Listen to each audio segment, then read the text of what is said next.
네, 반갑습니다. 북콘서트 무대를 멋지게 열어주신 피아니스트 이민선님께 다시 한번 큰 박수 부탁드리겠습니다. 네, 반갑습니다. 네, 당진 시립중앙도서관에서 진행되는 신경숙 작가님과 함께하는 책과 음악 그리고 이야기가 있는 북콘서트에 오신 여러분 환영합니다. 네, 큰 박수로 같이 할까요? 반갑습니다. 지금 현장에 한 20분 정도가 와 계신데요. 마치 한 200분 이상이 모인 열기가 느껴진다고 저 혼자 느끼고 있긴 합니다만은 적극적인 참여 좀 부탁을 드리고요. 아마 작가님께서도 아마 직접 현장에서 이렇게 독자분들 뵈시는 걸 최근에 흔치 않은 그런 자리였던 것 같은데 즐거운 시간 만들어 수 있도록 해보겠습니다. 일단 작가님 먼저 한번 큰 박수 환영할까요? 네.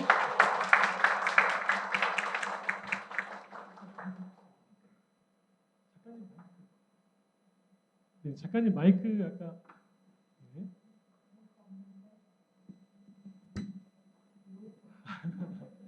네, 좀 비싼 걸로 준비하느라 시간이 걸렸습니다. 네. 네, 이제 먼저 인사 말씀 좀 부탁드리겠습니다. 네. 안녕하세요. 신경숙입니다.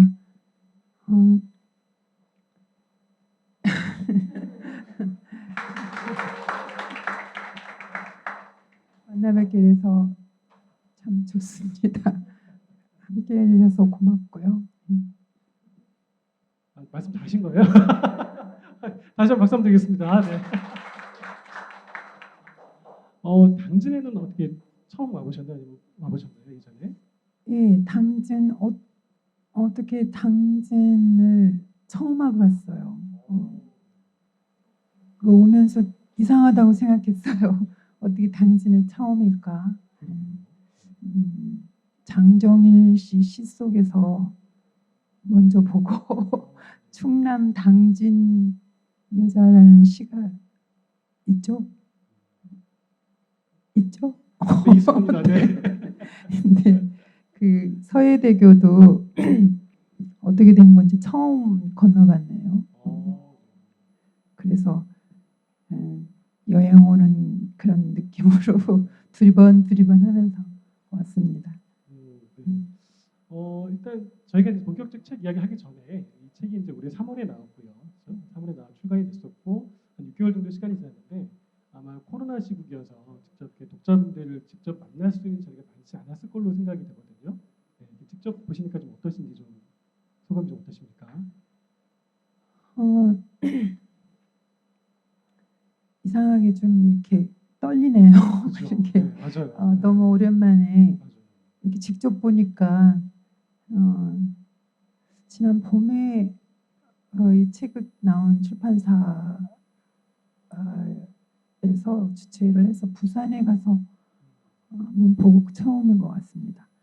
빨리 코로나 시국이 지나서 좀 자유롭게 만날 수 있으면 좋을 텐데 그래도 이렇게 만나서 좋습니다. 네, 고맙습니다. 이렇게 네. 함께 해주셔서. 감사합니다.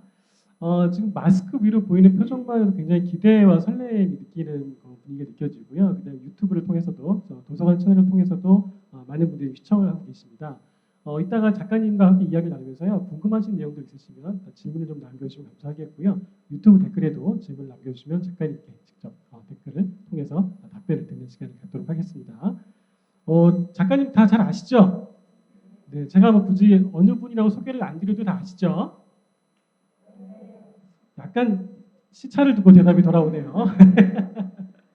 네, 제가 직접 이야기를 들으면서 작가님 이야기 좀 들어보도록 하고요. 일단 오늘은 아버지에게 갔었어라는 신간을 가지고 시작을 좀 하도록 하겠습니다. 일단 이 작품이 그 창비에서 연재가 됐던 작품이었었고요. 네, 연재가 되고 마무리가 된 이후에 한 권의 책으로 출간이 됐는데 연재를 좀 마무리하셨을 때 느낌하고 책이 이렇게 딱 나왔을 때 느낌이 좀 달랐을 것 같은데요. 그때 좀 소감을 좀 들어볼 수 있을까요? 이 작품을 연재를 할 때는 연재를 무사히 중간에 멈추지 말고 무사히 마칠 수 있기를 그렇게 바라는 마음이 간절했고요. 또 책이 나올 무렵에는 이렇게 무사히 마쳐서 책이 나와서 무엇보다도 제 아버지께 보여줄 수 있어서 참 좋다 그렇게 생각했었습니다. 물론 너무 오랜만에 독자분들께도 제 책을 선보일 수 있어서 이렇게 마이크 소리에 제가 깜짝깜짝 놀라서 네, 적당히 그래서- 긴장을 시켜주고 있네요. 이 소리가. 네. 조금 긴장도 했었고요. 네. 지방은 많이 바라보는 마음이 담담해졌습니다. 시간이 그만큼 흘렀으니까. 연재를 마무리하시고 이제 한 권으로 책을 묶기 위한 과정이 생각보다 좀 오래 걸렸다라고 말씀하셨는데요. 한 권으로 책을 엮기 위한 그 과정 중에서 어떤 것들이 좀 생각이 드셨는지 한번 들어볼 수 있을까요? 우선 이 아버지에게 갔었어라는 작품이 그러니까 제가 어디선가 나를 찾는 전화벨이 울리고라는 장편 소설 이후에 처음 낸 장편 소설인데 물론 그 사이에 모르는 여인들이나 이런 단편집도 냈었고 달에게 들려주고 싶은 이야기라는 짧은 그런 소설집도 냈었는데 장편 소설로서는 굉장히 오랜만이었죠.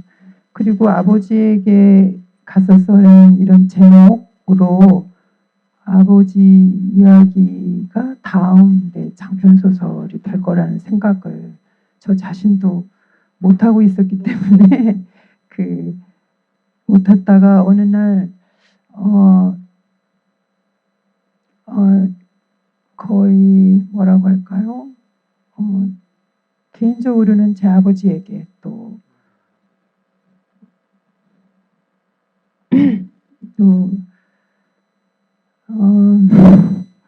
이 땅에서 그 이름 없이 일생을 아버지 역할을 하면서 살아낸 모든 분들에게 이렇게 바치는 이런 작품을 쓰고자 했는데 참 모르는 게 많더라고요. 막상 작품을 이렇게 접하게 되고 1장, 2장 써 나가는 그 동안에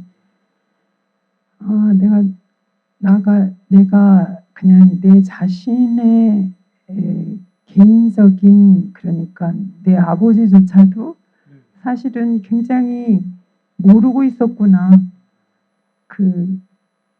알려고조차 하지 않았구나 하는 그런 시간들하고 맞부딪히니까 좀 당황스러울 때도 있었고, 그렇게 좀 약간 이걸 다 완성할 수 있나 진짜 그러면서 약간 불안하기도 했었고 그랬었습니다. 네. 저 작품 끝까지 다 읽어봤고요. 여기서 이제 완성을 했다는 좀 티를 내는 겁니다. 말씀하신 것처럼 우리에게 익숙한 듯하면서 허름한 아버지를 좀 잘 봐달라는 말씀하셨는데요. 저도 읽으면서 아버지를 개별자로 생각하는 일에 인색했다. 그래서 그의 내밀한 이야기를 들어보려고 하지 않았다는 부분이 굉장히 좀 마음에 와닿았던 부분이기도 했고요. 그런 부분들이 많이 좀 공감을 하지 않으셨을까 싶은데 작품을 이제 정리하시면서 어떠셨습니까? 아직도 좀 아버지에 대해서 좀 남아 있는 부분이 있을까요?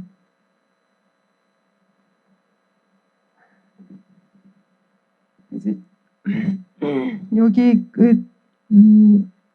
차를 타고 당진에 올 때까지도, 여기 이 자리에 앉을 때까지도 제가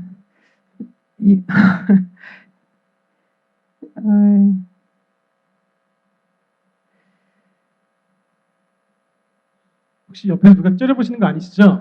작가님한테 부담을 준다고 그러신 거 아니시죠? 아닙니다. 네. 이런 말씀을 하게 될 줄 몰랐는데,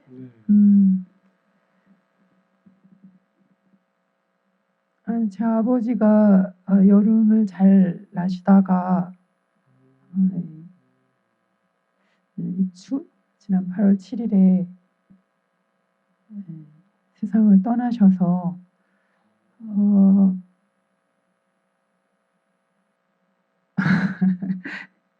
아니 왜 갑자기 자꾸 아버지 이야기하게 되니까 할 수 없이 저도 이런 이야기가 나오네요. 그런데 아직 실감이 안 나가지고 저는 그 중학교를 졸업하고 나서 서울로 오면서 부모하고 떨어져 살았기 때문에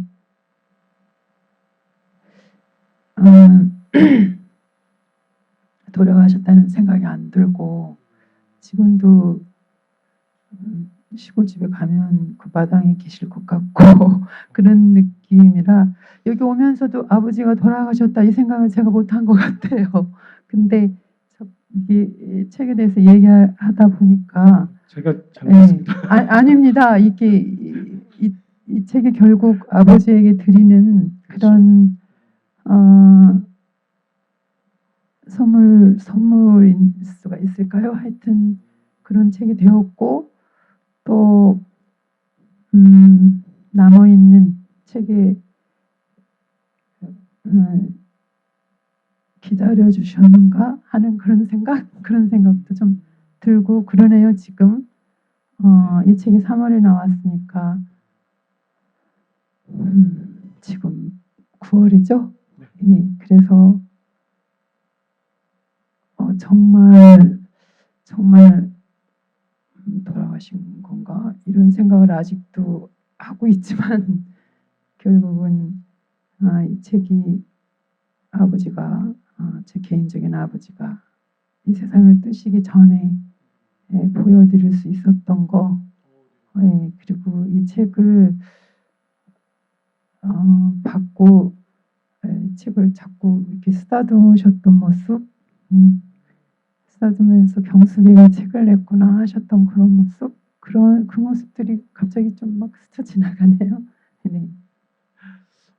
아버지 얘기를 안 할 수가 없어서 하필이면 책 제목이 아버지에게 갔었어요. 가지고 갑자기 엄마를 바꿀 수는 없지 않습니까? 그래서 그러면 저희가 작품 속의 아버지 좀 얘기를 해보겠습니다. 작품 속의 아버지는 일단 초반부에 이제 독자 입장에서 봤을 때 굉장히 독자의 어떤 몰입도를 끌어올렸던 그 설정들이 나이 드신 아버지께서 밤마다 이렇게 중간에 깨셔가지고 어딘가에 가서 울고 계시고 그다음에 아침에 일어나면 그 장면을 기억을 못하는 이제 설정들이 있었거든요. 그런 장면들을 보면서 아니 이 아버지가 왜 이러실까라는 부분들 그리고 또 화자인 헌도 개인적인 아픔을 갖고 있고 오랜만에 이제 아빠를 만나러 갔던 그런 상황이었는데요. 아버지의 그 잠을 못 자는 고통 어떻게 이제 시작이 된 걸까요? 어, 수면 장애를 앓고 계시는 아버지, 이 작품 속의 아버지는 그렇죠. 네. 수면 장애를 앓고 계시는데 그 수면 장애를 왜 앓게 되었나를 쭉 따라 들어가 보면 이 시대에 그러니까 1933년생 그렇죠. 네. 무렵에 그 아버지들이 겪을 수밖에 없었던 그 한국 사회의 여러 가지 그 전쟁 그리고 그 전쟁을 어린 나이에 치러내면서 어떤 누군가를 고통에 빠뜨리고 또 자신도 너무 큰 고통을 당하고 그런 과정에서 해소되지 않은 마음속에 깊이 가라앉아 있는 그런 어떤 정신적인 여러 가지 문제들이 어떤 충돌이나 이런 것들이 그 깊은 잠을 들 수 없게 한 것으로 설정이 되어 있죠. 네, 그래서 그리고 보통 우리는 아버지라는 존재들이 눈물을 흘릴 것이다라는 생각을 안 하지만은 그렇죠. 저도 그렇게 해본 적이 없는 것 같아요. 그 엄마의 눈물이라든지 이런 거는 많이 접하고 그랬는데 몰래 우셨을지언정 실제로 이렇게 우는 모습을 보여주거나 뭐 그런 걸 본 적이 없으니까 이 소설의 첫 장면에 그 아버지가 엄마를 서울로 보내면서 그 문 앞에 서서 이렇게 울면서 작별하는 그런 모습을 전해 듣는 딸의 그런 입장이 첫 장인데 시작 부분인데 그 부분을 쓰면서 그 사실은 이 일생을 어떤 긴 시간 동안을 다 살아내고 자신의 어떤 소멸을 이렇게 애감하면서 살고 있는 어떤 시간들 그 시간들 앞에 서면 매 순간이 작별의 순간처럼 느껴질 것 같아요. 그 내가 다시 봄을 맞이할 수 있을까? 이런 생각하듯이 뭘 아름다운 곳을 보거나 또 아주 기쁜 어떤 순간을 겪거나 할 적에 어느 나이 정도 되는 맨 먼저 이런 순간이 다시 나에게 찾아올까 그런 생각하실 것 같아요. 저는 아직 아니지만은 그런 생각을 하면서 썼던 그런 장면입니다. 네. 뭐 굉장히 인상적인 문장들이 많이 있긴 했는데요. 저는 개인적으로 와닿았던 부분이 아까 말씀드린 것처럼 작품 속의 아버지가 1933년생이시거든요. 이제 현대사의 어떤 굴곡들을 지나갔는지가 좀 그려지실 것 같은데 이제 그런 과정 속에서도 동시대의 어떤 그 서양에서는 뭐 해밍웨이나 뭐 피카소 같은 인물들이 있었고 우리 아버지는 이제 시골 한 구석에서 흙먼지 같은 인생을 보내는 분들이 있었다라는 그런 부분들이 있는데요. 이제 그런 부분들이 멀리서 보면 흙먼지 같이 보이지만 가까이에서 좀 들여다보고 아버지를 개별자로 인식을 하고 들여다보면 아버지의 삶이 되게 다르게 느껴지겠다라는 부분들이 있어서 굉장히 색다르게 좀 읽었던 부분이 있기도 했고요. 아버지의 말에서 굉장히 인생 철학이 담겨 있는 표현들이 굉장히 많이 있습니다. 네, 그거 참 인상 깊었던 부분이기도 했고요. 일단 그 작중 화자가 딸을 이제 다 알고 계시죠? 다 읽어오셨습니까? 네, 괜히 물어봤네요. 네. 작중화자가 딸을 이제 불의의 교통사고로 보내고 이제 그 아픔에서 벗어나지 못하고 있는 그런 부분들이 있었습니다. 그때 아버지가 딸에게 이제 그런 얘기를 합니다. 사는 일이 꼭 앞으로 나아가야만 되는 것은 아니다. 돌아보고 뒤가 더 좋았으면 거기로 돌아가도 되는 일이지. 붙들고 있지 말아라. 어디에도 고이지 않게 흘러가게 둬라. 저는 이 문장이 제 가슴에 굉장히 와닿았던 부분인데요. 어떠셨습니까? 이 문장 쓰시면서? 어,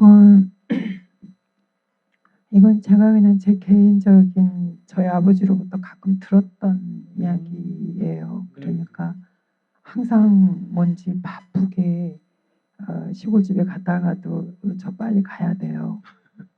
그리고 늘 어딘가를 가야 된다고 잠시 이렇게 차분히 함께하지 못하고 늘 어딘가를 가야 되고 그렇게 바쁘게 살고 있는 모습이 좀 안타까우셨는지 그렇게 이런 말씀을 가끔 하셨고 또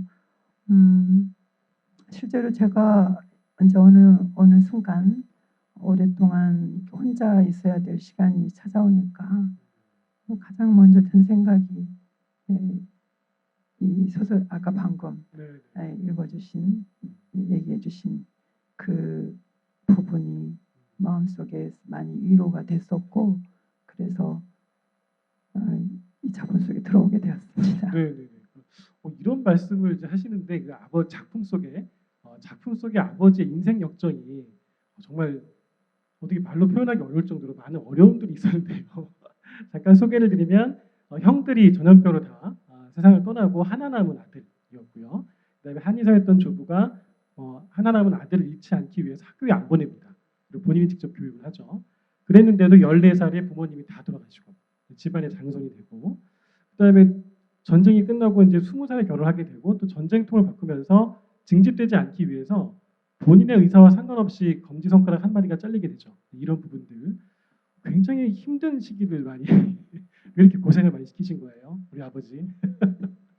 제가 고생을 시킨 게 아니라 이 시대의 아버지의 어떤 분이라도 특별히 특별한 어떤 경우 빼고는 그냥 담담해 보이는 어떤 분이라도 그분을 가만히 들여다보고 이 말을 섞어보고 또 깊은 데를 이렇게 들여다보면 이 소설 속에 나오는 아버지만큼의 그런 어떤 사연들을 가질 수밖에 없는 그런 한국 사회의 어떤 시대를 건너오신 분들이니까 그렇죠. 그게 가지고 있다고 생각을 합니다. 제가 이 아버지한테 드리고 싶었던 거는 우리가 그냥 이렇게 뭉뚱그려서 이렇게 아버지라고 했을 때 보통 그런 것 같아요. 이상해요. 엄마한테는 안 그러는데 엄마 이야기는 이렇게 귀 기울여 듣거든요. 아마 이렇게 밀접하게 가까이 있을 수 있는 기회가 많아서 그럴 수도 있겠고 일상생활을 같이 직접적으로 나누기 때문에 그럴 수도 있겠고 그럴 텐데 아버지는 좀 저만큼 계시는 분 그리고 보통 그냥 직업으로서의 어떤 직업을 가졌나 뭐 어떤 성품인가 이렇게 큰 줄기 그 어떤 일을 겪으셨나 그렇게 그냥 큰 줄기 뭐 농부로서의 나의 아버지 뭐 공무원으로서의 나의 아버지 이렇게 파악을 하지 진짜 내 아버지가 뭐 말투가 어떻고 내 아버지가 무엇을 이야기할 때 굉장히 기뻐하고 잠을 주무실 때는 어떤 포즈로 주무시고 그러는지를 잘 우리는 생각하지 않는 것 같아요. 어떻게 우리 잘못이 아니라 이상하게 규정이 되어 있어요. 아버지란 그리고 더군다나 한국 사회에서 그 아버지는 가부장적 어떤 이미지가 굉장히 강해서 특히 그동안에 그 많은 소설이나 또 여러 예술 작품들이 보여준 한국에 있는 어떤 아버지 모습은 뭔지 좀 가지지 말았으면 좋겠는 어떤 권위 의식에 사로잡혀 있는 그런 분들로 많이 그려지고 그래서 이 제 소설 속에서는 그런 아버지 말고 우리 어떤 아버지의 속살이라고나 할까요? 진심으로 귀를 좀 기울여서 인간적으로 어떤 아버지였는지 어떤 어린 시절을 겪었는지 그리고 성장하면서 무엇을 가장 중요하게 여겼는지, 또 그가 낳은 여러 자식들에게 어떤 본보기를 보이고 싶었는지, 그 실생활에서 자기가 무엇을 실천했는지 그런 것을 이렇게 짚어보고 싶었던 그런 작품이었습니다. 네, 알겠습니다. 질문 하나만 더 드리고 이제 이어서 중간 공연 듣도록 하겠습니다. 그 아버지의 모습이 전형적인 시골 농부의 삶을 사셨지만 제가 보기엔 외모는 그렇지 않았던 것 같았거든요. 그 얼굴이 시커멓지 않고 굉장히 뽀얀 얼굴이시고 한마디로 패션에 좀 일가견도 있으시고 굉장히 멋스러운 그 스타일이 굉장히 좋은 그 아버지처럼 느껴졌는데요. 혹시 작품 속의 아버지를 구상하시면서 떠올리신 인물이 혹시 있으신가요? 결국은 제 아버지죠. 네, 제 아버지. 네. 예, 제 아버지. 그러니까 이 떡금 만약에 아버지가 어떤 조금 좋은 시절을 만나서 교육을 제대로 받고 네. 집에 어떤 가장으로서의 어떤 그런 깊은 그런 것에서 벗어났을 때 어떤 모습이었을까를 네. 이렇게 상상해 봤었어요. 그랬을 때 그런 어떤 자유로운 그런 모습을 좀 넣어주고 싶어서 제 기억을 더듬어서 아버지가 입었던 가죽 잠바, 아버지가 썼던 선글라스 뭐 이런 것들을 모두 기억 속에서 가져왔죠. 네. 좋습니다. 네, 이쯤에서 우리 피아니스트 이민서님의 연주를 한 곡 더 들어볼 텐데요. 두 번째 곡 좀 직접 설명을 좀 해주실까요? 네.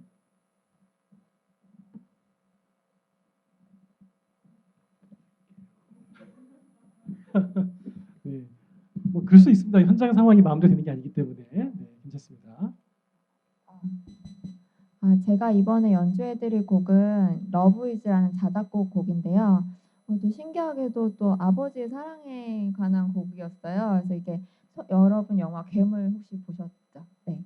그 영화 괴물에서 송강호 씨가 딸이 이제 괴물한테 잡혀서 죽을 뻔한 상황이 있었잖아요. 그때 자신이 죽을 거 생각하지 않고 괴물한테 가서 이제 입을 벌려서 딸을 구출해 오는 모습을 보면서 이런 희생이 사랑이지 않을까 이런 생각을 그때 했었어요. 그래서 그 마음을 곡으로 한번 표현을 해봤습니다.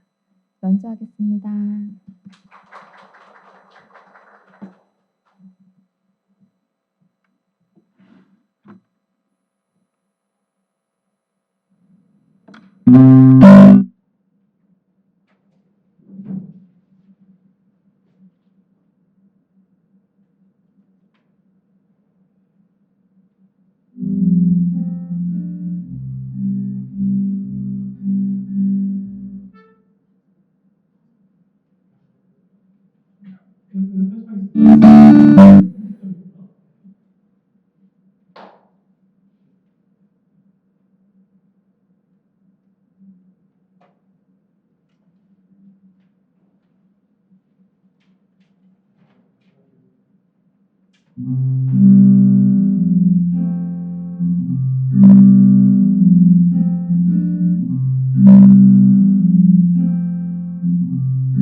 좋죠. 이참 분위기 정말 잘 어울리는 그런 곡이 아닌가 싶은데요. 이번엔 저희가 이제 우리 북콘서트를 하기 전에 사전에 질문을 받은 부분들이 있습니다. 당진 시민 수만 명이 참여하셨는데요. 그 중에 선택된 세 분의 질문을 우리 민서님께서 직접 작가님께 질문을 드려보고 작가님의 답변을 듣는 시간을 갖도록 하겠습니다. 작가님은 소설 속에서 가장 애착이 갔던 인물은 누구인가요? 인물. 소설 속에서 가장 애착 갔던 인물. 이 아버지에게 갔었어요. 네네네. 가장 안타까웠던 인물은 아버지는 주인공이니까 그 아버지의 친구 박모룡 씨가 나오죠.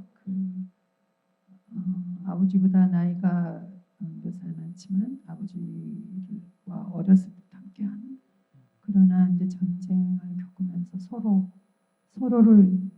서로를 이렇게 구하지 못했다라는 그런 자책감에 빠져서 고통받다가 나중에는 또 서로 가장 가까운 일생의 어떤 동무가 되어주지만 결국은 그래도 아버지는, 이 소설 속의 아버지는 육신은 다치지 않았으니까 손가락 하나 잃는 거 말고는 다치지 않았으니까 일상생활을 할 수 있지만, 이 박무동 씨는 그 전쟁통에 육신을 자유롭게 쓸 수 없는 사람이 되어서 혼자 거의 고립되다시피 생활을 하죠. 그래서 그 박무룡이라는 존재한테 제가 책을 읽게 하고 음악도 듣게 하고 그 많은 어떤 것들을 어떤 예술적 어떤 그런 것들을 이렇게 그 앞에 그가 이렇게 취하도록 하는 게 작가로서 할 수 있는 거의 유일한 일이었어요. 그분이 가장 안타까웠어요. 네. 그러면 작가님은 글을 쓰실 때 퇴고하신 적은 몇 번 정도 있으셨는지?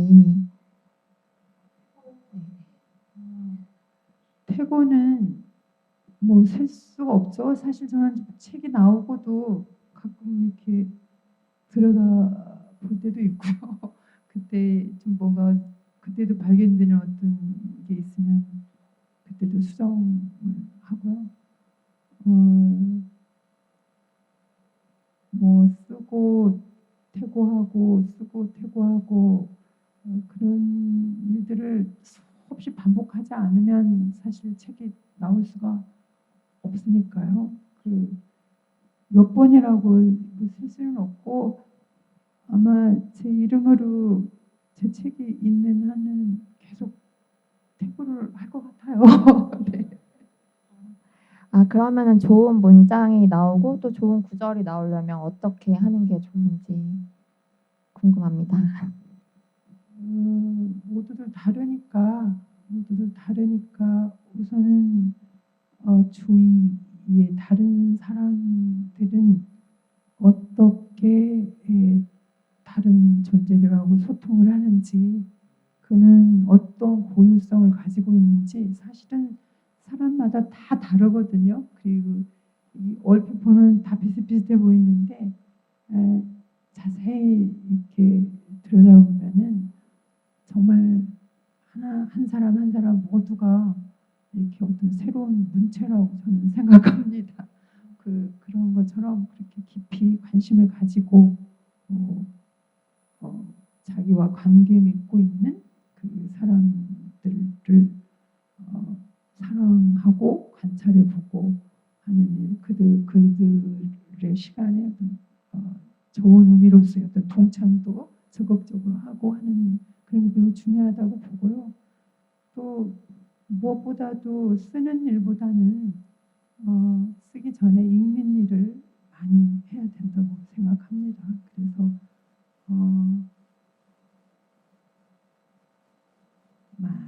많이 읽는 것밖에는 방법이 없지 않나 이런 생각도 어느 때는 들어요. 많이 읽고 누가 추천해주는 그런 책보다는 자기가 책을 이렇게 읽다 보면 자기하고 공감대가 많이 형성되는 그런 책이 있을 거예요. 그러면 그걸 찾아서 또 읽고 그리고 또 거기에서 또 찾아서 또 읽고 하다 보면은 내가 어떤 책을 좋아하는구나 이런 거를 스스로 파악할 수가 있고 어떤 한 책을 읽는데 그 책에서 끝나는 게 아니라 그 책을 읽다 보면 분명하게 그 책 안에서 어떤 다른 책을 지시해 줘요.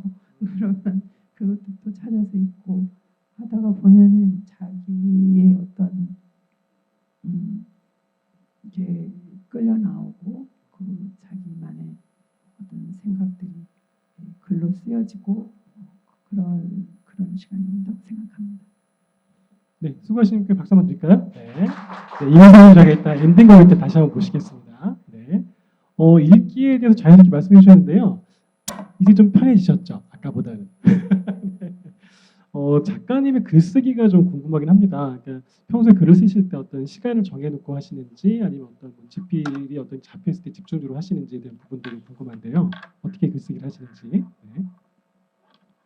저는 좀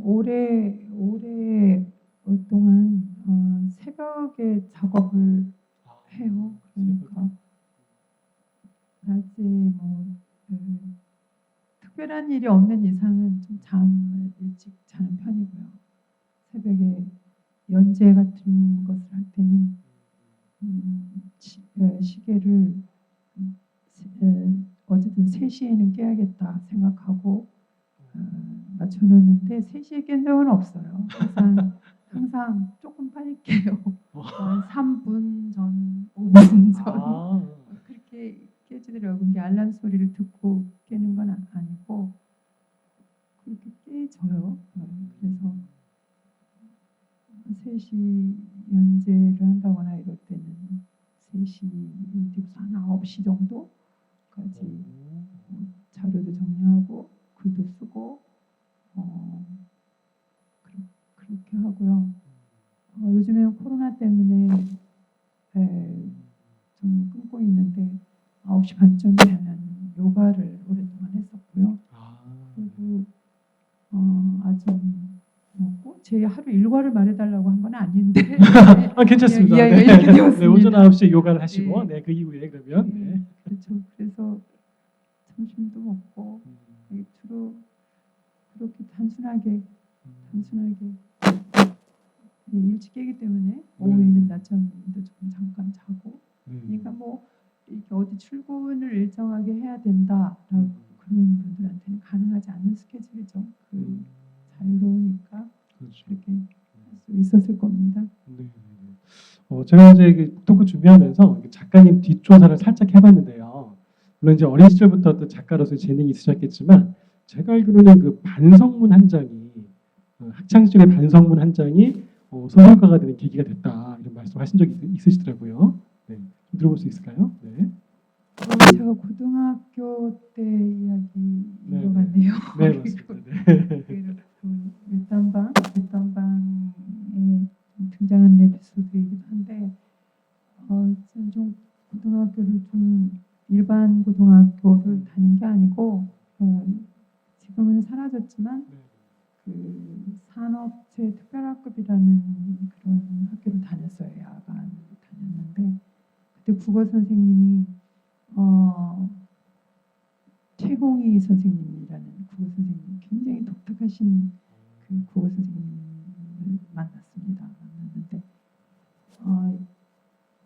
제가 또 다니는 학교가 이렇게 일반 수업이 아니고 상업학교의 그런 수업이었어요. 그러니까 국이 이런 거 배우고 타자도 치고 또 대차대조표 이런 것도 하는 그런 학교였죠. 근데 그 오랫동안 결석을 했어요. 학교를 가기가 싫더라고. 재미가 없어가지고 그래가지고 결석을 했는데 선생님이 저희 집에 가정 방문 비슷한 것으로 왔는데 저는 시골에서 서울로 왔었기 때문에 부모님은 안 계시고 가정 방문 저를 만난 거죠 그냥. 그래가지고 이런저런 얘기 말씀을 하시면서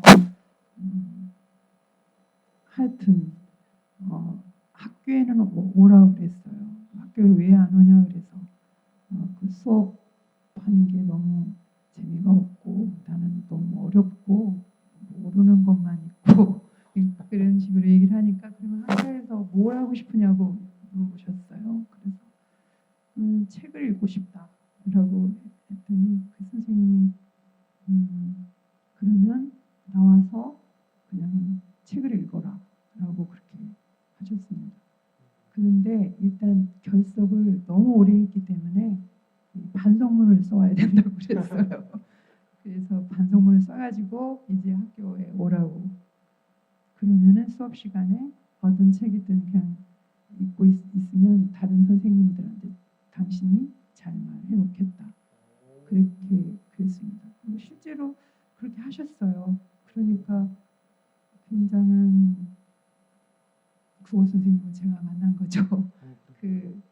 그래서 다음날 반성문을 써서 노트에다가 길게 써봤던 것 같아요. 써서 교무실에 반성문이라고 반성문이 아니라 그 노트를 드리고 그리고 정말 제자리에 와서 이렇게 뭐 수업을 시간에 다른 책을 이렇게 읽어도 그냥 아무 말씀도 안 하시더라고요. 다른 선생님들도. 아 진짜요? 네, 그만큼 사실은 그 학교가 그렇게 공부를 열심히 해야 되는 그런 학교는 아니었어요. 낮에 모두 다 산업체에서 일을 하고 그리고 밤에 4시간 수업을 하고 그런 학생들이 있는 학교였는데 대부분 너무 피곤하니까 그렇죠. 사실은 선생님들이 열심히 수업을 해도 거짓말 절죠. 저도 그런 학생 중에 한 사람이었고요.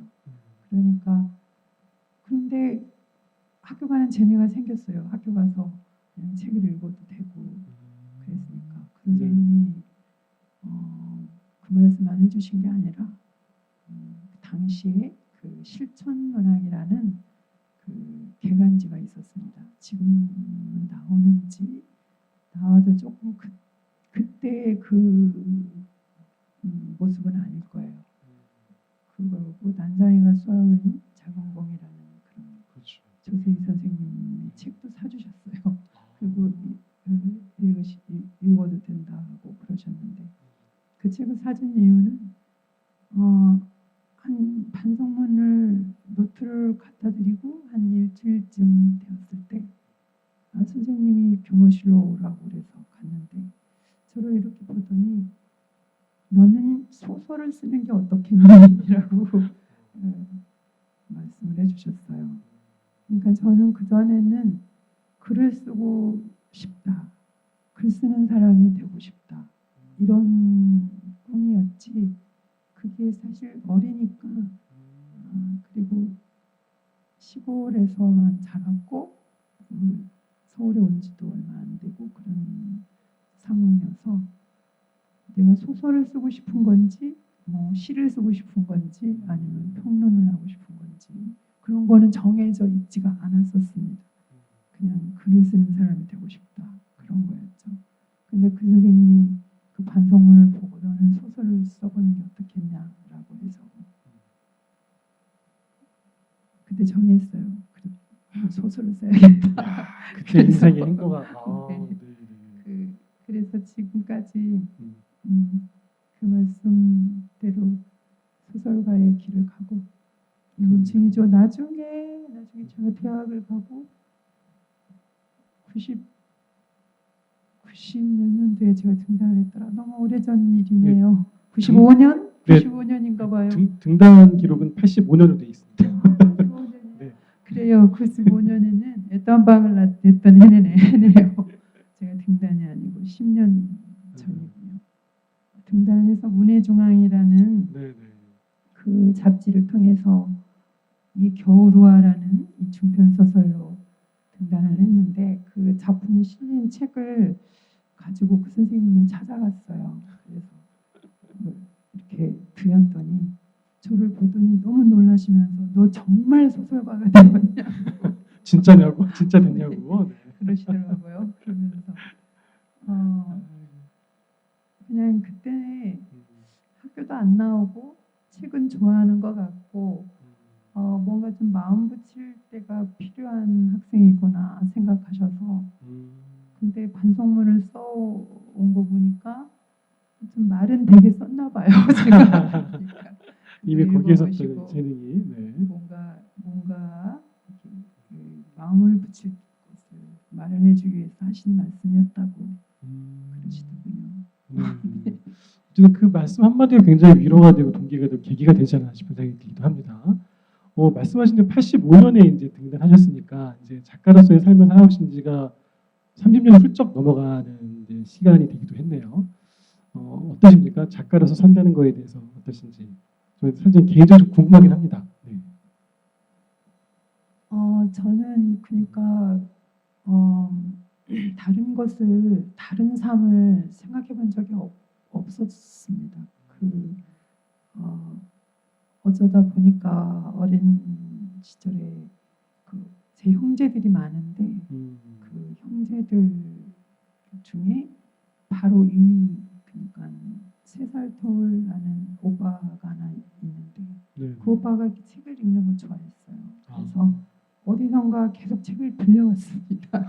그래서 그런데 그 애는 또 책 읽는 것만 좋아하는 게 아니라 노는 것도 좋아하고 그랬기 때문에 빌려온 책이 항상 마루에 이렇게 있었습니다. 그래서 오빠가 빌려온 책을 내가 먼저 읽기 시작했고 혹시 그 오빠가 책을 달라고 할까봐 뭐 헛간 같은데 숨어서 읽고 그랬는데 그게 참 좋았어요. 책 읽는 시간이. 그래서 책을 읽다가 보니까 글을 쓰고 싶은 사람이 되고 싶다는 생각도 하게 됐고 그러고 그 최홍희 선생님을 만났고 서울로 와서 만났고 대학도 그 문해창작학과에 들어가게 됐고 비교적 굉장히 이른 나이에 등단을 했습니다. 그렇죠. 22살 때 했으니까 정말 다른 것은 발을 디뎌볼 틈도 없이 바로 작가 생활로 들어갔죠. 그래서 지금까지 이어졌는데 물론 뭐 고비들도 많이 있었고 그렇지만 받은 게 문학으로부터 어떤 받은 게 너무 많고 특히 풍금이 있던 자리를 낸 이후로는 독자들이 그 제 책을 많이 읽어줘서 어떤 직장 생활로 다시 돌아가야 한다든가 그런 일을 안 해도 되게 되었어요. 그게 고작 30 바로 직전 일이었으니까 다른 작가들이 겪었을 만한 어떤 고충 같은 걸 비교적 덜 겪었다고 저는 생각을 합니다. 네네. 그런 건 다 독자들 덕분이었죠.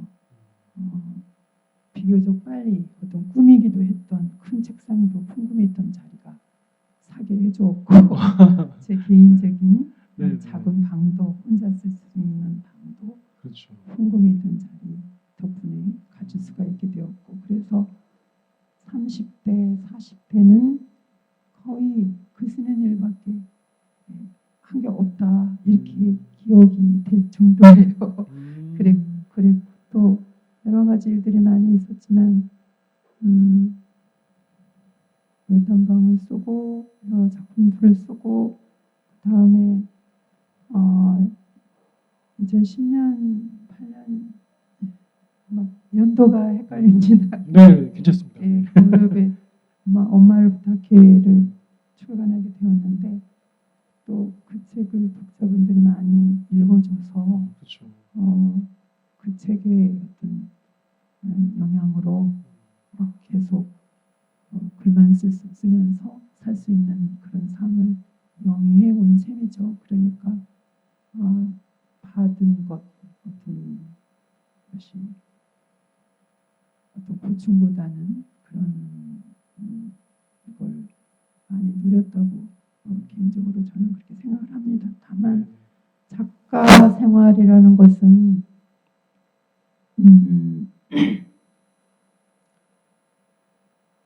가장 그 어떤 혼자 있어야만 작품이 탄생하는 그런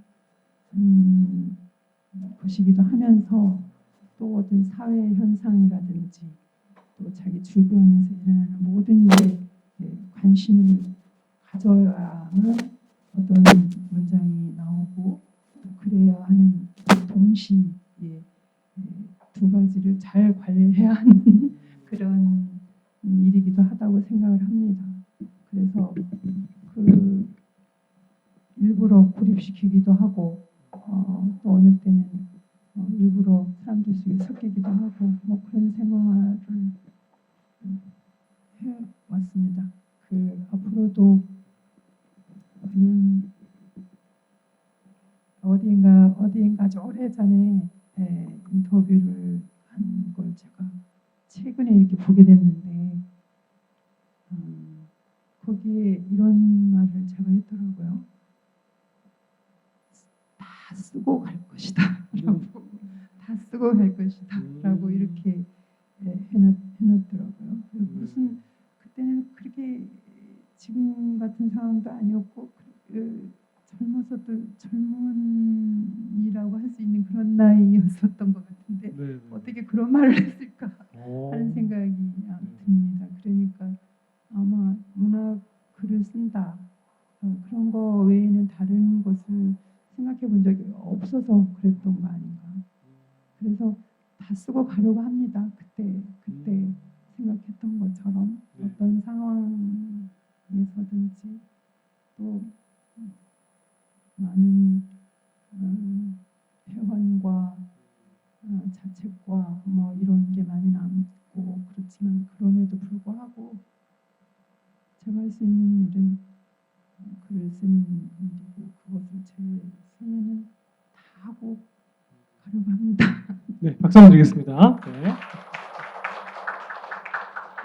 보통 다 쓰고 간다는 얘기는 자식들한테 안 물려주고 내가 다 쓸 거라고 그런 얘기를 들어봤는데 작가님이 다 쓰고 간다는 얘기 또 남다르게 다가오네요. 좋습니다. 저희 뒷부분에는 현장에 오신 분들께 직접 작가님께 질문할 수 있는 시간을 드리겠습니다. 작가님께 궁금하신 내용이나 책에 대해서 궁금하신 게 있으시면 이렇게 준비하셨다가 이따가 시간이 되면 적극적으로 질문해 주시면 감사하겠습니다. 또 현장에 오신 독자분들과 만날 수 있는 기회가 많지 않아서 직접 이렇게 대화를 하시면 좋을 것 같다는 생각이 드네요. 네, 좋습니다. 그럼 책 얘기 조금만 더 해볼까요? 네, 3장을 보면 나무 괴짝 안에서가 이제 큰아들 승엽과 아버지가 주고받는 편지로 이제 전개가 됩니다. 이제 그렇게 아버지와 아들 사이에 이렇게 편지가 애틋하게 오갈 수 있을까라는 생각이 들 정도로 물론 이제 아들이 해외에 나가 있는 이제 그런 상황이긴 했지만 저는 개인적으로 이제 마치 연애 편지 보듯이 아들과 아버지의 사랑 고백을 보는 그런 느낌이었고요. 근데 그 편지들을 보면서 물론 서사가 펼쳐지기도 하는데 그 아버지가 계속 그 얘기를 합니다. 아들한테 그 말미에 나는 더 바랄 것이 없다. 계속 편지 말미에 계속 나는 더 바랄 것이 없다. 계속 반복이 되는데요. 저는 그게 되게 좀 이렇게 아프면서도 울림 있게 다가왔는데 좀 그 부분 좀 얘기 들어볼 수 있을까요? 네. 나는 더 바랄 것이 없다라는 말 뒤에는 너만 건강하면 된다라는 말이 따라붙죠.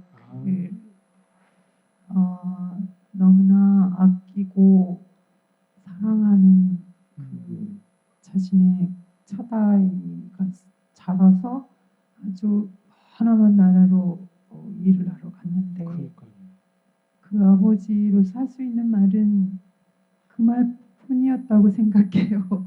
어떤 말도 그 말을 대신할 수 없다고 생각했고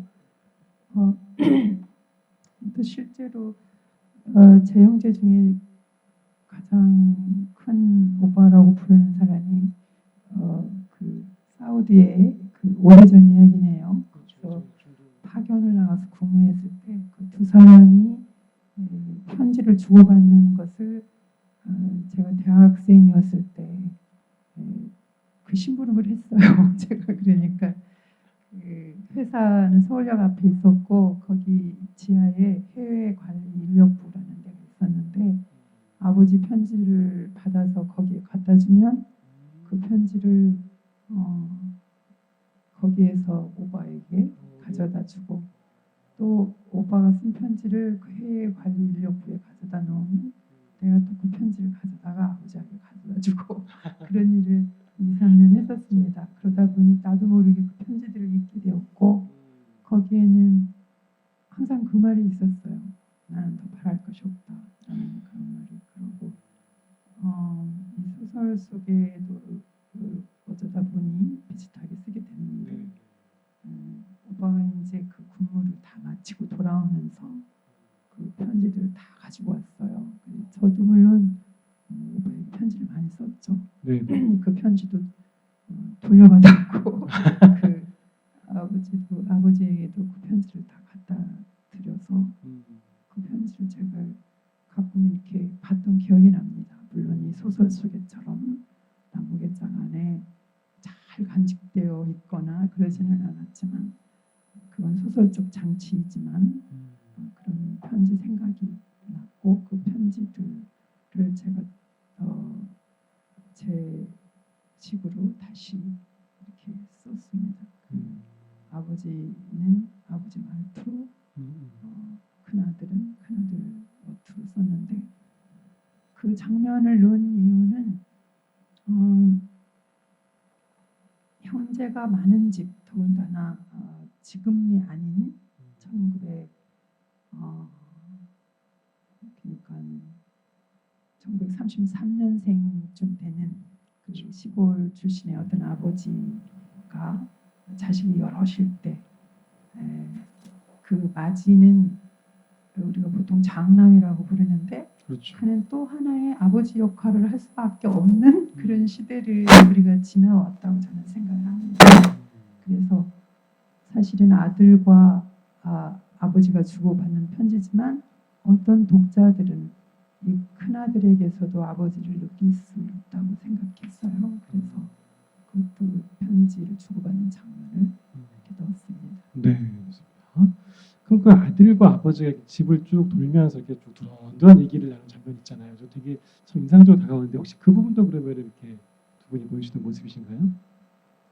저희 시골집이 이렇게 마당이 좀 넓은데 그 가운데 이렇게 집이 있어요. 그래서 빙빙 돌게 되어 있습니다. 물론 앞마당은 넓고 뒷마당은 짧죠.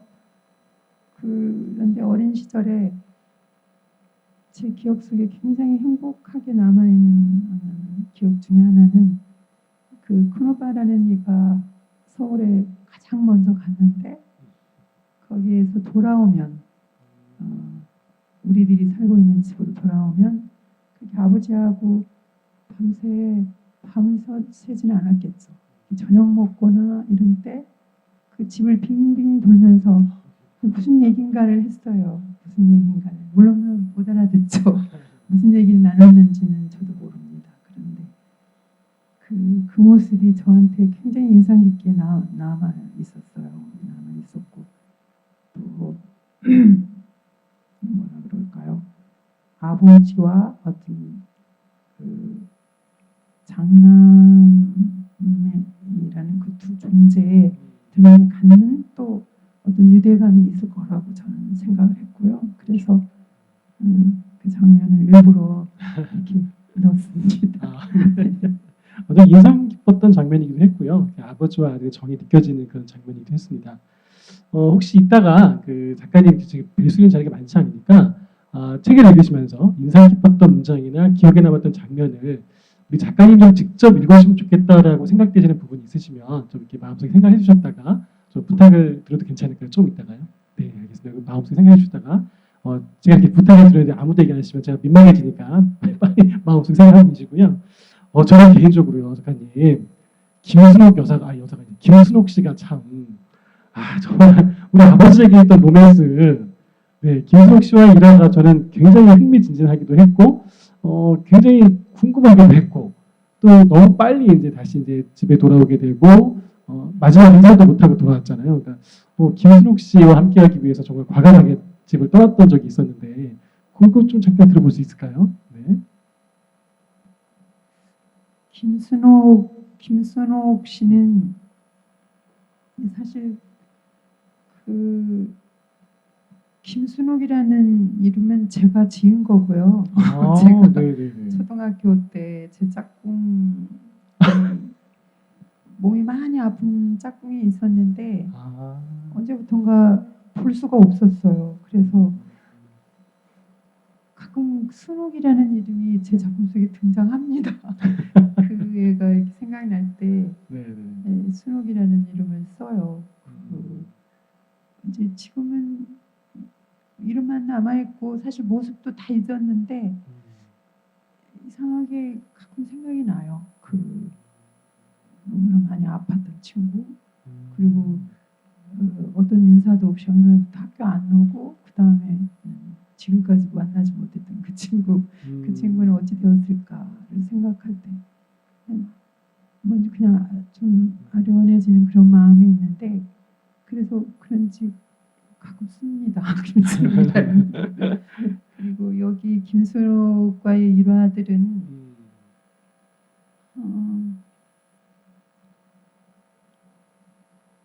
순옥이라는 이름은 아니었지만 그 아주 그것도 어렸을 때 봤던 어떤 풍경이 들어와 있기도 하죠. 들어와 있기도 하고 나중에 다른 사람들을 통해서 들은 어떤 이야기들도 들어와 있기도 하고 그렇습니다. 근데 이 김순옥에 대해서는 제가 얘기를 하면 할수록 네네. 김순옥 씨에 대한 어떤 것만 깨질 뿐 그게 이렇게 보호되지 않으니까 여기까지만 하겠습니다. 아, 네. 궁금해 죽을 뻔했는데 안 가르쳐주네요. 걔를 읽으면서 이렇게 독자들이 상상할 수 있는 여백이 있지 않을까 싶은 생각이 들기도 했고요.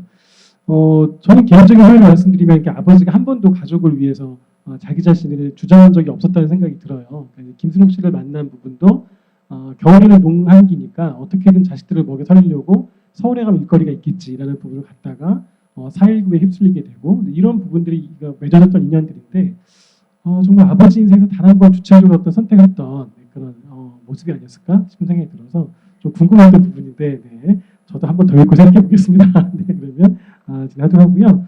제가 하나만 더 여쭤보도록 하고요. 그다음에 여기 계신 분들 질문을 좀 더 시간을 좀 들여서 받아보도록 하겠습니다. 아마 원래 예정된 시간보다 오랜만에 좀 질문을 좀 더 받을 수 있는 시간을 좀 배분하도록 하겠습니다. 그러면 마지막 문장은 일단 함께 같이 마지막에 좀 보도록 하고요.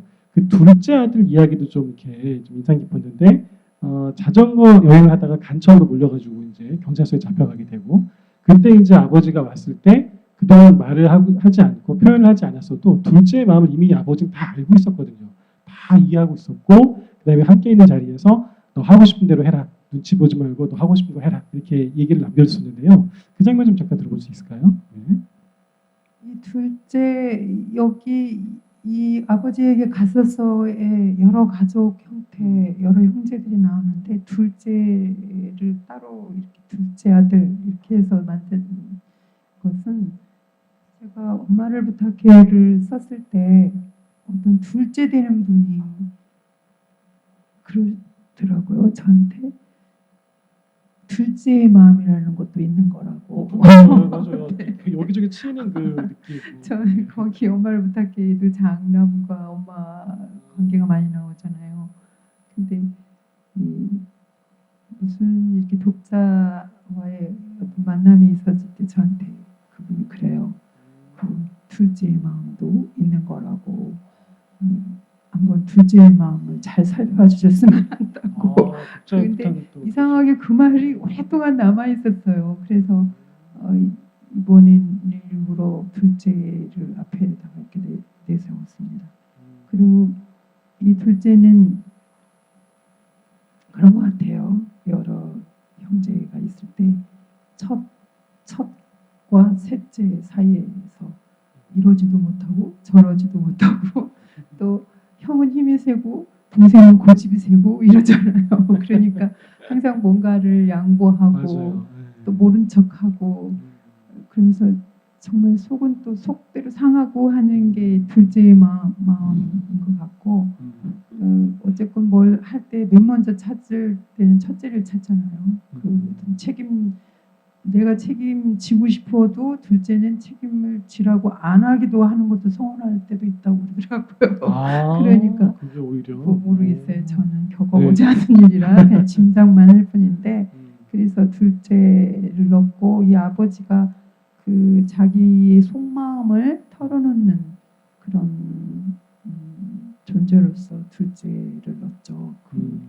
그러니까 자기가 하고 싶은 일이 자기가 살고 싶은 어떤 삶을 그 삶 대신 어떤 책임과 가장으로서의 어떤 의무로 자기가 돌아왔을 때 느낀 여러 가지 그 감정을 둘째한테 둘째가 왜 그때는 가출한 상태여서 그 가출한 아니죠 가출이 아니라 자전거 여행을 하러 갔는데 간첩으로 몰려서 맞아요. 그 자전거를 타고 같이 돌아오는 그런 때니까 그래서 어떤 여관에서 둘이 이렇게 잠을 자고 맞아요. 그런 날이니까 그런 얘기하기가 가장 좋은 때죠. 그래서 너는 네가 하고 싶은 일을 하면서 살아라 그런 말들 이게 나는 많은 아버지들이 자기 자식들한테 해주고 싶은 말이라고 생각을 했어요. 다만 아버지들은 표현을 안 하거나 이 소설 속의 아버지처럼 말을 굉장히 무서워해서 왜냐하면 이 소설 속의 아버지는 전쟁을 겪으면서 이 말이라는 게 얼마나 많은 사람들의 목숨을 빼앗을 수도 있고 또 살릴 수도 있고 하는지 그것을 자기가 그 전쟁통에 실감을 했기 때문에 항상 말을 할 때 거의 안 하는 쪽을 택하면서 인생을 살아오잖아요. 그런 아버지이기 때문에 둘째에게는 자기처럼 그렇게 뭔가에 얽매이지 말라는 뜻으로 더군다나 둘째가 첫째에게 셋째에게 계속 이렇게 치여 있는 그런 것을 아니까 그런 이야기를 해주고 싶었을 것이다라고 생각을 해서 쓴 장면입니다. 네, 잘 들었습니다. 네, 이제부터 여기 현장에 와 계신 분들께서 그 작가님께 궁금하신 내용 있으시면 질문을 좀 받도록 하고요. 네, 손을 들어서 질문해 주시면 감사하겠습니다. 마이크를 이제 전달 드릴 텐데요. 마이크 받으시고 질문하시면 되겠습니다. 제가 꼭 굳이 이제 책 선물을 드립니다 이런 얘기 안 해도 질문하실 거죠. 그래서 작가님께 또는 책에 대해서 궁금하신 내용 있으시면 손을 들어주시면 마이크를 전달해 드리겠습니다. 네, 질문 있으신 분 좀 손 들어주실까요? 저기요. 네, 앞에 계신 분, 네, 마이크 전달해 드리겠습니다. 네, 안녕하세요. 네, 안녕하세요. 되게 작가님 글이 너무 좋고 따뜻하고 너무 좋은데요. 그 작품 쓰실 때 그 소재나 이렇게 그 인물이나 그런 분들을 선택할 때 그 기준점이 있는지 그런 부분이 굉장히 궁금하더라고요. 그 부분이 궁금합니다.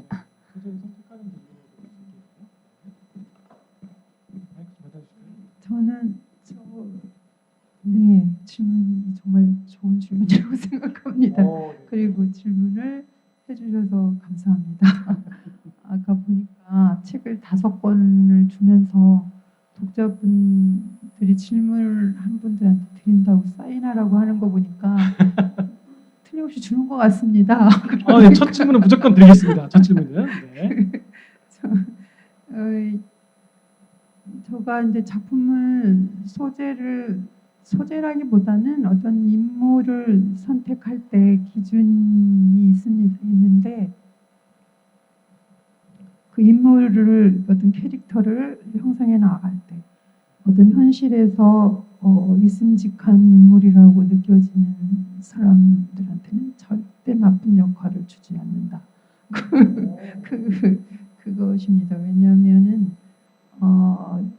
그리고 그거고 또 내 글을 읽고 누군가가 상처를 받아서는 안 된다라는 것이 아주 오래전부터 제 어떤 쓰는 원칙 이런 원칙이고 그런 것 중에 한 가지 그게 들어 있었습니다. 저는 여러 작가들이 여러 방식으로 글을 쓰고 여러 자기 그 글을 쓰는 목적이랄지 또 어떤 주제 같은 것들 그런 것들이 있죠. 다 각기 다르게 있는데 저는 많은 사람들이 싸우다가도 제 글을 읽었을 때 싸움을 멈췄으면 하는 마음으로 쓸 때가 많습니다. 그리고 예를 들어서 아주 오래전에 유영철 사건이 우리한테 있었죠. 그랬을 때 그냥 전 그 사람을 알 도리도 없고 그렇지만 매일매일 쏟아지는 그 뉴스를 보면서 같은 사회에서 몸담고 있는 사람으로서 또 어떤 여성으로서 또 여러 가지 깊은 내상을 입었어요. 그 뉴스를 볼 때마다 고통스럽고 막 내가 어딘가가 찢겨 나가는 것처럼 고통을 느꼈어요. 그래서 할 수 있는 일이라는 게 이와는 완전히 반대되는 어떤 사람을 탄생시키는 것이었어요. 그래서 제 어떤 작품에 보면 그걸 어두워지기 전에라는 그 짧은 단편 소설이 있는데 그 단편 소설에 보면 물론 그 유영철 이라고 지시는 하지 않았지만 그 사건으로 가족을 잃은 어떤 한 남자가 어디에도 정착하지 못하고 계속 떠돌아다니다가 어디 부안에 있는 내소사라는 절에 도착을 하는데 거기에서 어떤 그 표를 이렇게 파는 여성을 만나게 됩니다. 만나게 돼서 너무 지치고 피곤하고 정말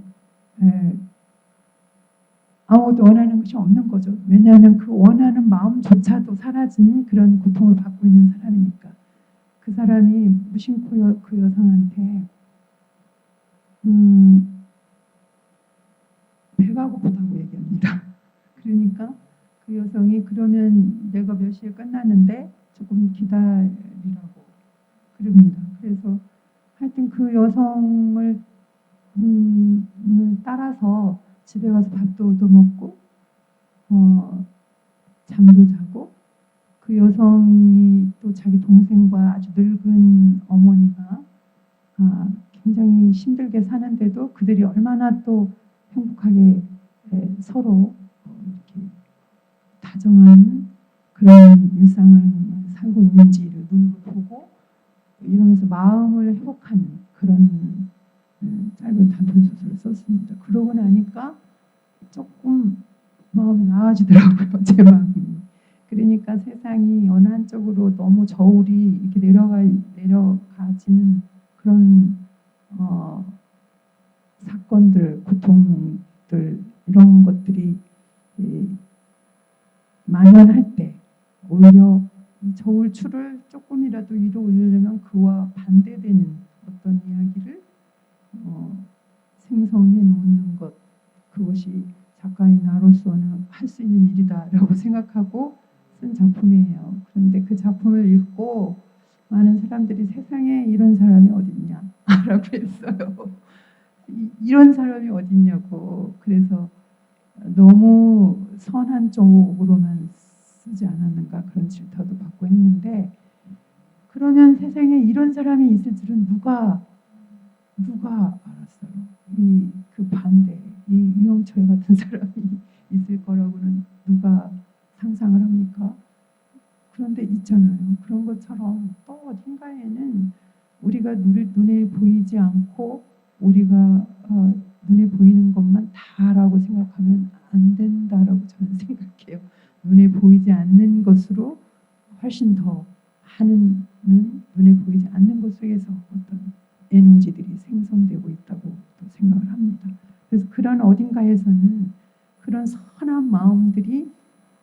적용을 하기 때문에 그래도 이 세상이 이렇게 저렇게 하면서 이만큼 유지되고 있지 않을까라고 그렇게 생각하고 싶은 게 제 마음이에요.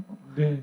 그래서 적어도 내가 쓴 글에서 글로 누군가가 상처받게 해서는 안 된다라는 그런 생각을 가지고 인물들의 캐릭터도 만드는 셈이고 또 소재도 찾고 하는 셈입니다. 그래서 좀 비판을 많이 듣죠.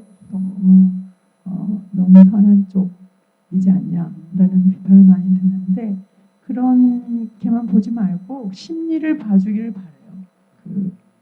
그 심리 상태를 봐주면 좀 나는 선과 악에 대해서 쓰려고 하는 게 아니라 그 일이 왜 일어났는지 그게 왜 이 사람들의 이 순간들을 영향을 끼치는지 그거에 대해서 집중을 해서 쓸 때가 많기 때문에 그런 지점을 봐주면 어떨까 생각을 합니다.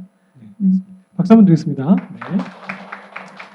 네, 저 유튜브 채널로 질문이 올라오고 있고요. 현장에 계신 분들 질문 조금 더 받아보도록 하겠습니다. 질문 있으신 분, 네, 두 분, 저쪽 먼저 한번 해볼까요? 네, 저쪽에 계신 분, 이렇게 손 대신 분은 다 질문할 수 있도록 드리겠습니다. 저 끝에 계신 분, 네, 체크문이, 네. 네, 안녕하세요. 네, 안녕하세요. 예, 저는 작가님 오래된 팬이고요. 전 작가님의 책을 뭐 이렇게 다 많이 좋아하지만 특히 이제 외딴방을 좋아하는데 이 책을 저는 20살 때 읽었고 그 이후의 삶 속에서 이 책에 있는 작가님의 생각이나 이런 표현이나 이런 등장인물의 영향을 알게 모르게 받으면서 이렇게 저는 성장했다고 저는 지금까지 생각하고 이제 작가님 좋아하는데 저는 이 아버지에게 갔었어를 읽으면서 외딴방의 다음 이야기 같은 그런 느낌을 좀 저는 이렇게 받았거든요. 그래서 작가님이 쓰실 때 어떤 이 책의 뭐 내용에서 이렇게 연결고리나 이런 연결점이나 그런 게 있으셨는지 그게 궁금합니다. 잘 보셨어요. 외딴방과 엄마를 부탁해와 또 이 아버지에게 가서서 서로 어느 지점에서 만나고 또 새롭게 어떤 것이 만들어지고 또 헤어지고 나이를 먹고 이런 과정들이 나올 거예요. 그래서 제 개인적으로는 제가 뭐 이부작이다라고 말한 적은 없지만 제 마음속으로는 이게 3부작이라고 생각을 합니다. 제 외딴방과 엄마를 부탁해와 아버지에게 갔었어. 그러니까 제가 할 수 있는 어떤 그 가족관계 이야기뿐만 아니라 내가 지금까지 살고 경험하고 느끼고 또 하면서 봤던 어떤 한국 사회의 그 어떤 모습들이 교차하고 또 이렇게 그런 지점들이 자주 발생하는 그런 3부작이라고 생각을 해요. 그리고 그래서 여기 있는 아버지가 이제 그 아버지에게 갔었어. 여기에 작가인 어떤이라고 하는 것도 좀 우습죠. 딸이 거의 이 아버지하고 아버지를 바라보면서 쓰는 소설이 이 아버지에게 갔었어인데 그것으로서 어쨌든 3부작으로서 마침표가 찍어졌다고 그렇게 생각을 하니까 그래서 저도 모르게 이 다음 작품, 다음 장편 소설이 아버지에게 갔었어가 될 거라고는 생각 나도 못했다고 하지 않았어요? 그런 것처럼. 그런데 저절로 그렇게 되었어요. 그런 지점이 있는 것 같아요. 그래서 그렇게 마침표가 되었다고 제가 느끼니까 읽는 분도 당연히 그렇게 느끼지 않을까 생각합니다. 네, 작가님께 직접 칭찬을 주셨습니다. 네, 축하드립니다. 네, 박수 한번 드릴까요? 네. 아까 또 손 드셨던 분 계신데 저 가운데 까만 옷 입으신 분이고요. 옆에 계신 남자분도 이렇게 두 번째 질문 들어보도록 하겠습니다. 다음 질문 들어보도록 하겠습니다. 네, 안녕하세요. 안녕하세요. 여태까지 작가님 얘기 들어보니까 책을 많이 읽으셨다고 예상이 되는데 책을 읽고 나서 가장 인상 깊거나 책을 쓰는데 영향이 된 책이 있다면 소개 좀 시켜주세요. 너무나 많아서 그런데 제가 대학 때 학교 수업이 소설 창작 시간이었는데 그때 1950년대에서부터 제가 82학번이니까 80년대 그러니까 윤은길 소설 나올 때까지죠. 그때 소설을 체계적으로 학교에서 소설 창작 시간에 읽게 하고 그걸 발표하게 하고 같이 토론하고 하는 그런 수업을 했었어요. 그게 굉장히 나한테는 어떤 도움이 크게 됐던 것 같아요. 지금도 그때 읽었던 책들이 많이 생각이 나고 아까 여기 당진에 오면서도 이 책을 만들어준 에디터와 무슨 얘기를 나누다가 작년에 돌아가셨다는 천승세 선생님 이야기를 잠깐 나누게 됐는데 저도 모르게 해자의 눈꽃 이러고 있더라고요. 그분이 쓰신 작품 중에 해자의 눈꽃이라는 작품이 있었는데 그 작품도 그때 읽었던 작품입니다. 그렇게 그러니까 한번 세계적으로 이렇게 한번 어떤 시대의 대표라고 생각되는 작품들을 읽어보는 것도 큰 도움이 되는 것 같고요. 제가 그러니까 대학 입시를 마치고 3월까지 시간이 있잖아요. 입학하는 그 빈 공간이. 그때 저희 큰오빠 되는이가 무엇이 갖고 싶은가라고 물어서 책이라고 제가 했더니 그때 그 노란 표지로 된 그 삼성 출판사였는데 그 한국문학 전집을 60권을 사줬어요. 근데 그 60권을 그때 읽었어요. 그러니까 고등학교 졸업하고 그 대학에 신입생 환영회라고 그러죠. 그 하기 전 2달인가 3달인가 빈 시간 있잖아요. 그때 읽었는데 그게 저한테는 텃밭 같은 역할을 했다고 생각해요.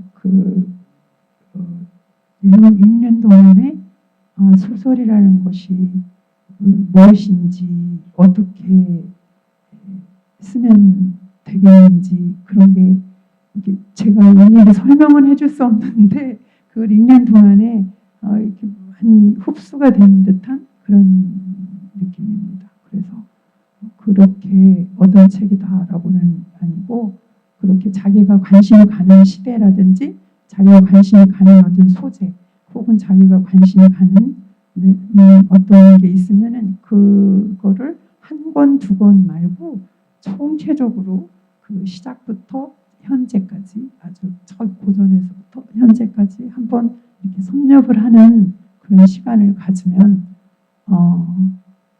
그 속에 아마 자기도 섞인 것 같기도 하고 그건 다 해봐야 알겠죠. 하면은 어떤 그런 게 생기는 것 같아요. 저는 그 두 가지 독서가 인상이 굉장히 많이 남습니다. 그때 그러니까 뭐 학교에서 어떤 작품을 읽고 두고 가면 써오라 그러면은 그 토론 준비하라고 했을 때 매번 책을 살 수 없으니까 지금은 사라진 그 종로서적 거기 5층에 문학 코너가 있었어요. 거기 서서 그 작품을 다 읽고 온다든지 그런 기억들이 다 그때 만들어진 기억 같아요. 그리고 책 읽는 게 너무 좋아서 나중에는 밤이 지나가는 게 너무 아까웠어요. 그래서 창에다가 검은 도화지를 이렇게 붙이니까 빛이 안 들어와서 항상 밤이더라고요. 그래서 그렇게 해놓고 책을 읽던 그런 시절들 그런 게 저한테는 아까 말했던 어떤 텃밭이 되어준 것 같다고 생각합니다. 잘 주셨습니다. 네, 먼저 한번 질문 드려보겠습니다. 네, 안녕하세요. 안녕하세요. 저는 하는 일이 중간에 막히면 산을 오른다거나 바다를 간다거나 하는 그런 습관이 있는데 작가님은 중간에 쓰시는 글이 막히면은 어떻게 하시는지 궁금합니다. 쓰시는 글이 바뀌면 어떻게 방향을 얘기하시는 아, 거예요? 막히면 막히면, 네. 글이 막히면, 네네. 글이 막히면 어떻게 풀어가시는지. 안 씁니다. 안 쓰고 안 쓰신다고요? 이렇게 멈추고 그냥 가만히 있어요. 가만히 있고 그게 다시 이어지면 내가 끝까지 가봐야 되는 작품인 것이고 막혔는데 거기서 영 출구가 안 보이면 시작부터 잘못된 것인가 보다 그렇게 생각을 하고요. 가끔은 지금은 그러지 않는데 예전에는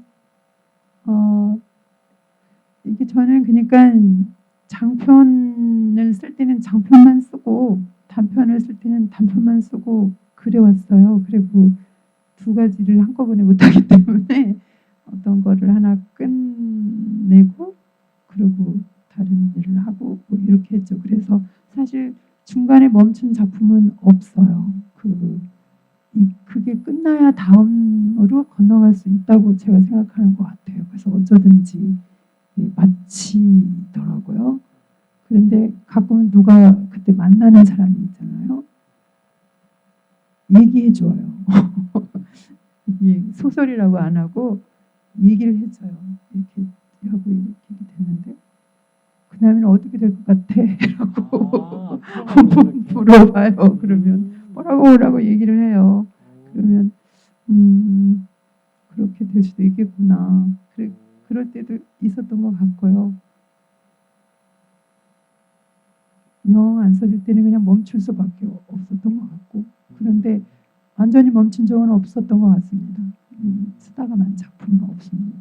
그리고 여러분들한테도 글을 누가 쓴다 하면은 어쨌든 완성을 시키라는 거 자꾸 쓰다가 그만두고 하면은 자꾸 그렇게 하게 돼요. 그냥 어쩌든 완성을 시키고 그리고 다음 작품으로 넘어가고 이러다 보면 어느 순간에 지금 이젠 내가 좀 달라졌는데 내가 전에 쓰던 작품하고는 좀 다른데 그런 느낌이 남이 아니라 스스로한테 이렇게 올 때가 있을 거예요. 그때까지 어떤 이야기든 쓰고자 했을 때 그 중간에 멈추지 말고 마치고 왜냐하면 수정할 시간이 있잖아요. 새로 고칠 시간도 있고 그렇기 때문에 근데 안 맞춰두면 마침표를 안 찍고 다른 것을 시작했을 때 그게 또 계속 그 영향을 받아서 그게 이렇게 끌려 들어오거나 뭐 이렇지 그 시작을 할 수가 없다고 생각합니다. 네, 박수 한번 드리겠습니다. 네. 유튜브 창으로도 이렇게 댓글을 질문을 좀 남겨주셨는데요. 한 분께서 메시지를 남기셨다가 취소하셨고요. 안 읽어서 삐지신 거 아니시겠죠? 네, 느린게임님께서 작가님 오랜만에 만나서 반갑다고 글 잘 읽고 있다고 남겨주셨고요. 네, 미디어 백묵께서는 차기작에 대한 질문을 해주셨어요. 다음 작품 어떻게 구상하고 계신지 좀 이렇게 질문이 있네요. 네. 작품은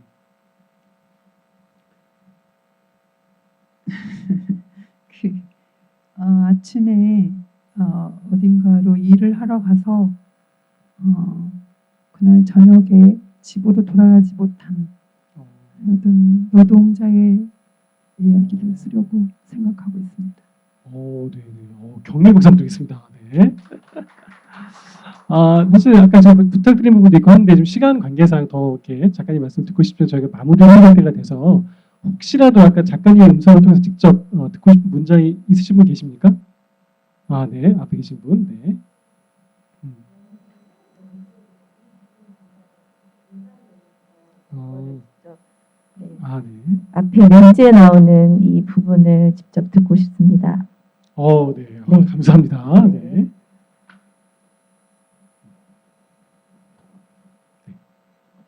이 부분은 제가 제 아버지가 나눈 대화이기도 합니다. 그 대화를 나누고 나서 네, 네. 이 작품을 시작했죠. 고맙습니다. 기가 막힌 선택이었습니다. 네. 언젠가 내가 아버지에게 당신에 대한 글을 쓰겠다고 하자 아버지는 내가 무엇을 했다고 했다. 아버지가 한 일이 얼마나 많은데요. 내가 응수하자 아버지는 한숨을 쉬듯 내뱉었다. 나는 아무 일도 하지 않았다. 살아냈을 뿐이다. 고. 네, 박수 한번 드리겠습니다. 네. 네, 질문 주신 네 분과께는 책을 선물로 드리도록 하겠습니다. 꼭 사인 받아가세요. 질문이 시간 없어요. 하나만. 하나만? 저희 계속 말씀하시는 동안 저희 아버지, 아빠, 시부모님이 다행히 살아 계셔서 아직 생각을 하는 시간을 가졌는데 이제 인생 선배로서 이렇게 뻔한 얘기일 수도 있지만 후회하지 않게 이렇게 조언, 이렇게 살아계신 부모님이나 뭐 이렇게 아버지에게 어떻게 하라고 덕담 조언을 듣고 싶습니다. 네. 인생 선배로서의 어떤 조언을 요청하셨네요.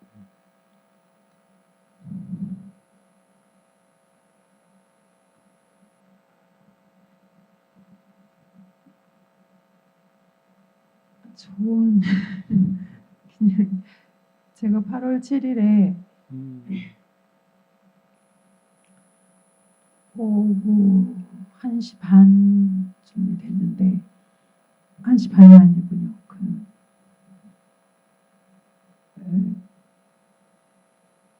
아버지한테 갔는데 가기는 나흘 전에 갔었는데 8월 7일이 됐어요. 2시에 그 기력이 너무 없으셨기 때문에 2시에 그 방문 요양사가 간호사가 오셔서 영양제를 놔주기로 했어요. 그런 이야기를 우리 둘째하고 나누고 있는데 둘째 오빠가 그날 막 도착을 했어요. 나는 나흘 전에 왔었고. 그래서 그런 이야기를 나누는데 오빠가 저한테 그러더라고요. 너는 이제 서울에 가라. 내가 왔으니까 내가 하겠다. 그랬어요. 그리고 정말 돌아가시리라고는 아무도 생각을 안 했어요. 저도 안 했어요. 왜 그랬냐면 늘 그러시다가 깨어나셨거든요. 그리고 2시에 방문 간호원이 오면 영양주사를 맞고 또 깨어나시면 저녁밥도 드시고 할 거야 이렇게 생각했어요. 그리고 있는데 오빠가 또 일이 많을 텐데 어서 서울에 가라고 또 그랬어요. 그래서 제가 주무시고 있는 아버지한테 가서 아버지 나 서울 갔다가 또 올게 그랬어요. 그랬는데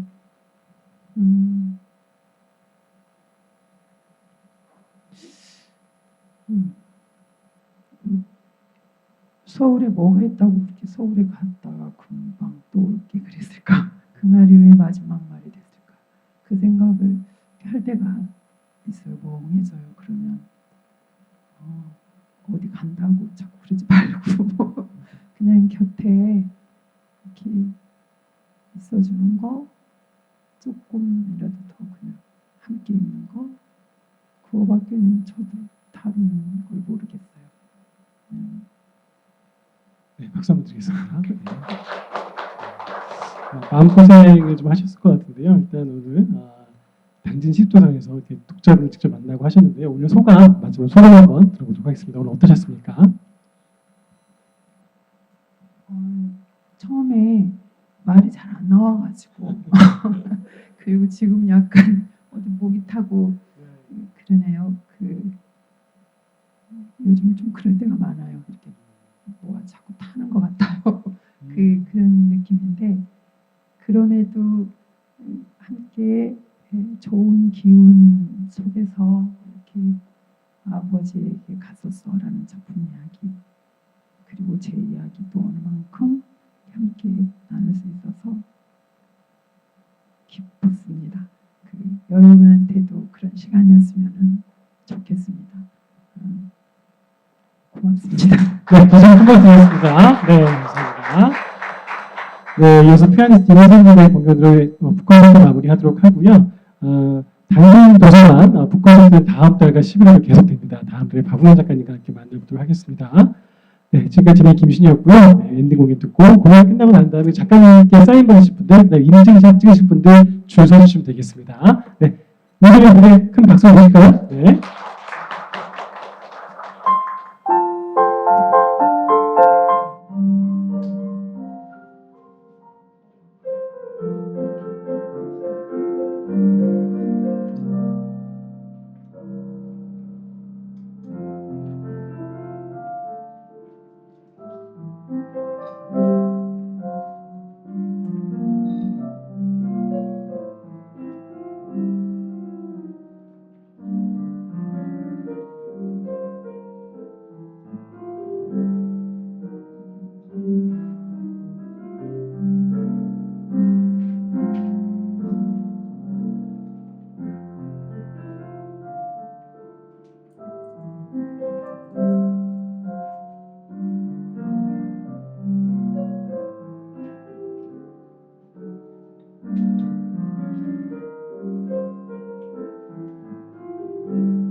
네.